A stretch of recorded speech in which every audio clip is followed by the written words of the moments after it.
pratęsimas ir šis pratęsimas trunka 1 minutę. Per 1 minutę sportininkas turi susikaupti, taip parodyti, ką gali, taip pasistengti, kad neišlikti. Po šito pratęsimo teisėjai turi būtinai priimti sprendimą.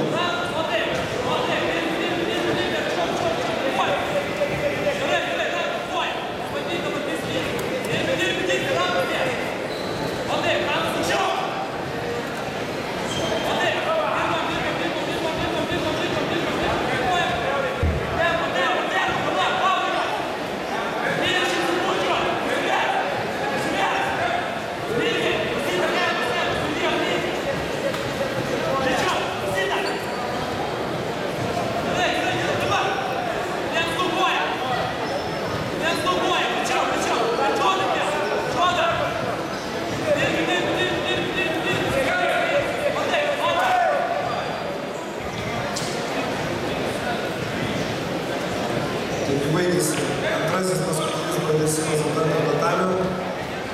Ir dabar teisėjų laukia lengvas darbas ir priimti sprendimą.